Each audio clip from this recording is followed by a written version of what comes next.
नमस्कार दोस्तों, आज हम बात करने जा रहे हैं बिहार को स्पेशल स्टेटस के बारे में। जब से केंद्र सरकार बीजेपी, जदयू और उनके अलायंस से जितनी पार्टियां हैं मिलकर फिर से मोदी सरकार बनाई है, तब से लोगों के मन में ये सवाल उठ रहे हैं कि बीजेपी अपने अलायंस की सारी पार्टियों की इच्छाओं को पूरा कर पाएंगी। उन्हें इच्छाओं में से एक इच्छा है बिहार के मुख्यमंत्री श्री नीतीश कुमार, जो वर्षों से बिहार को लेकर स्पेशल स्टेटस की मांग कर रहे हैं। क्या केंद्र सरकार इस बार उनके इस इच्छा को पूरा कर पाएंगी? चलिए हम लोग समझते हैं कि किन किन राज्यों को स्पेशल स्टेटस दी जाती हैं। स्पेशल स्टेटस पाने की क्राइटेरिया क्या है, योग्यताएं क्या हैं। वैसी और एसी स्टेट जिनकी भौगोलिक स्थिति इस प्रकार है कि वहाँ पर इंडस्ट्रियल डेवलपमेंट नहीं हो सकती है, वहाँ की एरियाएँ मैक्सिमम एरियाएँ पहाड़ी क्षेत्र हैं, हिली एरिया हैं, वहाँ की जो डेमोग्राफिक डेवलपमेंट है काफ़ी वैरायटी के हैं, वहाँ के एक तरह का लेवल स्थित नहीं है, वहाँ के पॉपुलेशन डेंसिटी काफ़ी कम है, वहाँ पे शेड्यूल ट्राइबल्स की संख्याएँ काफ़ी ज़्यादा हैं, वहाँ के लोग वहाँ के जो पॉपुलेशन है वो माइग्रेशन नहीं कर पाते हैं, मतलब उन्हें अपने कल्चर में रहना पसंद है, और जब वहाँ के लोग माइग्रेट नहीं करेंगे तो उन्हें बाहर में कहीं जॉब नहीं मिलता है। वैसे राज्यों की इंफ्रास्ट्रक्चर भी काफ़ी वीक होती है, इकोनॉमिक डेवलपमेंट भी काफ़ी कम है, तो वैसे राज्यों में केंद्र सरकार एक स्पेशल स्टेटस देती है ताकि उनके पास अधिक फंड आ सके और वो उस राज्यों की डेवलपमेंट इतनी हाई स्पीड से हो ताकि वो पूरे देश के डेवलपमेंट में बराबरी कर सकें। चलिए हम लोग समझते हैं कि स्पेशल स्टेटस मिल जाने के बाद किसी भी स्टेट्स को क्या फ़ायदा होते हैं और जिनके पास स्पेशल स्टेटस नहीं है उनके पास क्या है जिस कारण से उन्हें स्पेशल स्टेटस नहीं मिला है। अगर हम किसी एक आम राज्य की बात करें, जैसे हम लोग बात करें महाराष्ट्र की, तमिलनाडु की, केरला की, तो इन राज्यों के पास कोई स्पेशल स्टेटस नहीं है क्योंकि इनके पास इंफ्रास्ट्रक्चर डेवलपमेंट काफ़ी हाई है, यहाँ पर इंडस्ट्रियल डेवलपमेंट काफ़ी ज़्यादा हुआ है, यहाँ पे जो कोस्टल एरिया हैं उनके कारण यहाँ पे बड़ी बड़ी ट्रांसपोर्ट कंपनीज़ हैं जिस कारण से यहाँ के गवर्नमेंट्स को अलग अलग तरह के टैक्स मिलते हैं और उनका डेवलपमेंट काफ़ी अच्छी तरह के होते हैं। हम वैसे राज्यों की बात कर रहे हैं जहाँ पर इंडस्ट्री का लेवल काफ़ी कम है, तो उन सब हालातों में जब केंद्र सरकार कोई स्कीम लॉन्च करती है वहाँ पर, तो उसे वहाँ लॉन्च करने के बाद उनमें जो खर्च होती हैं उन खर्चे को केंद्र सरकार और राज्य सरकार दोनों देती हैं। एक आम राज्य में जब ये खर्चे दिए जाते हैं तो केंद्र सरकार 60% देती है और राज्य सरकार 40% देती है। अगर हम लोग बात करें किसी ऐसे स्टेट्स जहाँ पर स्पेशल स्टेटस दिया गया है, तो उस हालात में अगर केंद्र सरकार कोई फंड वहाँ कोई स्कीम वहाँ लॉन्च करती है तो उसमें केंद्र सरकार 90% खर्च करती है और स्टेट गवर्नमेंट वहाँ पे 10% खर्च करती है, जिस कारण से वहाँ का डेवलपमेंट काफ़ी अच्छा हो पाता है। केंद्र सरकार कई सारी योजनाएं चला रही है, जिनमें से पहला योजना है हमारे यहाँ काफ़ी फेमस है, आयुष्मान स्वास्थ्य बीमा योजना जो है वो चल रही है, जिनमें लोगों को बीमा मिलती है, हेल्थ इंश्योरेंस मिलता है। एक योजना चलता है केंद्र सरकार की ओर से प्रधानमंत्री किसान सम्मान निधि योजना, जिसमें किसानों को एक साल में 6,000 तक की राशि प्रोवाइड की जा सकती है। ऐसी कई सारी योजनाएँ चल रही हैं अलग अलग राज्यों में। बट एक आम राज्य जो एक सिंपल जिनके पास स्पेशल स्टेटस नहीं है, वो इन योजनाओं में 40% कंट्रीब्यूट करती हैं और केंद्र सरकार 60% देती हैं और वहाँ पे ये योजनाएं चलती हैं। हम लोग सपोज करते हैं कि आयुष्मान भारत योजना का स्कीम का खर्चा है 1 लाख रुपये, सपोज करते हैं एग्जाम्पल के तौर पे, तो केंद्र सरकार उसमें एक आम राज्य को, एक जो सिंपल राज्य है उसके पास वो 60,000 रुपये देंगी और स्टेट गवर्नमेंट 40,000 रुपये देंगी और उस स्कीम को वहाँ पे लॉन्च करेंगी। अगर हम लोग बात करें कोई ऐसा स्टेट्स जिनके पास स्पेशल स्टेटस दिया गया है, तो केंद्र सरकार उसी फंड को, उसी स्कीम को चलाने के लिए 90,000 रुपये केंद्र देगी और 10,000 रुपये स्टेट देगी और उस स्कीम को वहाँ पे रन करेगी। अगर ये स्कीम बिहार में आ जाए तो बिहार में भी केंद्र सरकार 90% देंगी और राज्य सरकार 10% देंगी। इस कारण से राज्य का जो टैक्सेशन वो बचेगा और राज्य में अलग अलग लेवल का डेवलपमेंट हो पाएगा।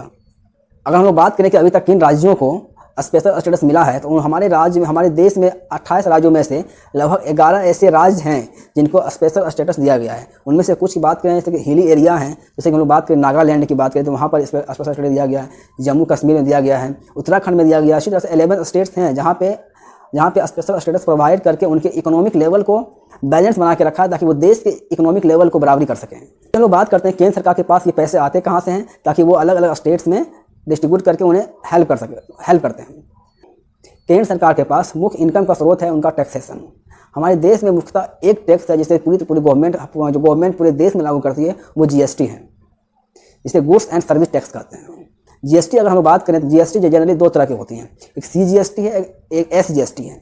सीजीएसटी बेसिक जीएसटी है जिसमें सेंट्रल जीएसटी कहते हैं और इस जीएसटी के मीडियम से केंद्र सरकार यहाँ से पैसे लेती है, और एसजीएसटी होती है, एसजीएसटी से जो टैक्स लिया जाता है ये स्टेट गवर्नमेंट लेती है।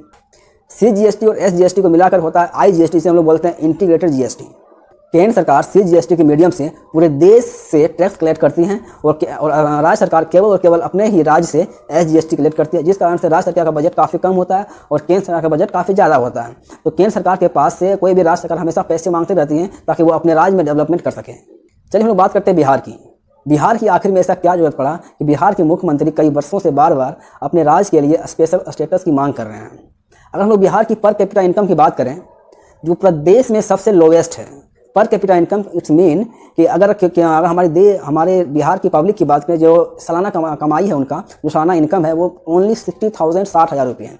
मतलब एक आम आदमी का यहाँ पर इनकम की बात करें वो केवल और केवल 60,000 रुपया जो पूरा साल में कमाता है, जो पूरे देश के एवरेज से भी काफ़ी कम है। 50% से भी कम यहाँ का पर कैपिटा इनकम है।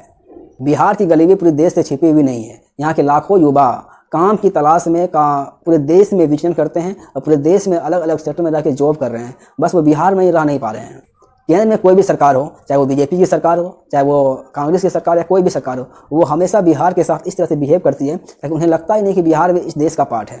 हम ये कहना चाह रहे हैं कि वो केंद्र सरकार आज तक ऐसी कोई भी कानून या फिर कोई ऐसी स्कीम लॉन्च नहीं कर पाई है ताकि वो बिहार को स्पेशली ध्यान में रख करके बिहार का डेवलपमेंट कर सके और बिहार को आगे बढ़ा सके। ऐसी स्कीमें अगर लॉन्च भी करती है तो बिहार में वो लागू नहीं हो पाती और बिहार का डेवलपमेंट नहीं हो पाता। पूरा देश काफ़ी हाईली स्पीड से ग्रो कर रहा है, पर बिहार के हालात आज भी वैसी की वैसी है। हम मानते हैं कि बिहार का ग्रोथ रेट अभी काफ़ी हाई है पूरा देश में, लेकिन यहाँ का सिचुएशन आज भी आज से 10 साल पहले की तरह है। हाँ, यहाँ के यूथ काफ़ी मेहनती हैं, काफ़ी स्ट्रगल कर रहे हैं, पर अभी भी बिहार का हालात सुधरा नहीं है। हमारे बिहार के युवा इतना मेहनती है कि वो पूरा देश में अलग अलग क्षेत्रों में अपनी पहचान बना चुके हैं और वो अपनी पूरी पहचान के दम पे पूरा दुनिया तक में फेमस हैं। बिहारियों ने अलग अलग क्षेत्र में अलग अलग राज्यों में अपना कंट्रीब्यूशन दे करके पूरा देश को डेवलपमेंट करने में मदद की है, पर किसी भी सरकार ने बिहार को डेवलपमेंट करने के लिए कोई खास कदम नहीं उठा पाई है। एक्चुअली बिहार में इतना एनर्जी है, इतना पोटेंशियल है कि बिहार को किसी स्पेशल स्टेटस की ज़रूरत नहीं है। बस कोई एक ऐसी सरकार आए जो बिहार के जो संसाधनों हैं उनका सही से उपयोग करके बिहार में ही डेवलपमेंट को कर सके और बिहार के युवाओं को, बिहार के लोगों को यहीं पर रोके। तो बिहार में इतने कामगार हैं, इतने मेहनती लोग हैं कि उन्हें अगर बिहार में अगर जॉब मिले तो बिहार में रह के काम करेंगे। बिहार के लोग जब पूरा देश में काम करके पूरा देश को डेवलपमेंट करने में हेल्प कर रहे हैं, तो जब बिहार की बात जब बिहारियों के लिए बिहार की डेवलपमेंट करने की बात आएगी, ये पक्का श्योर है वो बिहार में रह करके बिहार को डेवलपमेंट करने के लिए दिन रात एक कर देंगे। बट ऐसी कोई गवर्नमेंट आज तक बिहार में नहीं आ पाई है जो बिहार को डेवलपमेंट करने के लिए काम कर सके।